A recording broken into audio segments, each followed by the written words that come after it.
సంవత్సరాల తరబడి ఎన్ని మందులు వాడినా మీ మోకాల నొప్పులు తగ్గట్లేదా? ప్రాణ పెయిన్ క్లినిక్ లో అత్యాధునిక చికిత్స. దేశంలో మరో ఘోర రైలు ప్రమాదం చోటు చేసుకుంది. పశ్చిమ బెంగాల్లోని రంగపాని స్టేషన్ సమీపంలో ఆగి ఉన్న కాంచనజంగా ఎక్స్ప్రెస్ రైలును వెనక నుంచి వేగంగా వచ్చిన గూడ్స్ రైలు ఢీకొట్టింది.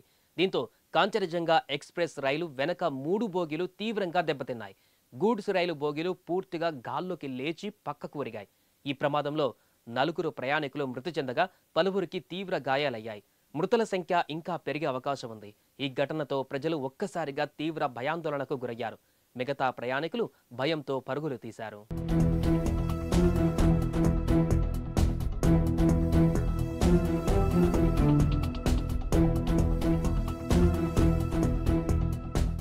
కాంచనజంగా ఎక్స్ప్రెస్ సీల్దా వెళ్తున్న క్రమంలో రంగపాని, నిజబరి మధ్య ఈ ప్రమాదం జరిగింది. ప్రమాదం జరిగిన వెంటనే యుద్ధ ప్రాతిపదికన రెస్క్యూ బృందాలు సహాయక చర్యలు చేపట్టాయి.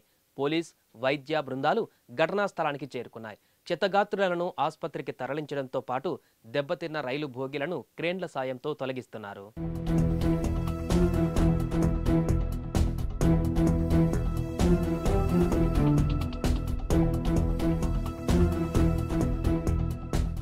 రైలు ప్రమాద ఘటనపై బెంగాల్ ముఖ్యమంత్రి మమతా బెనర్జీ స్పందించారు.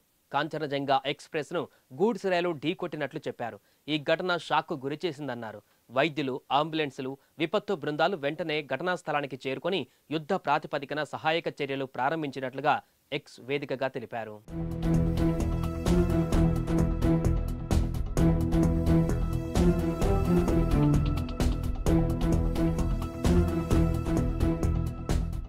సుమన్ టీవీలో మీ పర్సనల్ అండ్ బిజినెస్ ప్రమోషన్స్ కోసం కింది నెంబర్కి కాంటాక్ట్ చేయండి.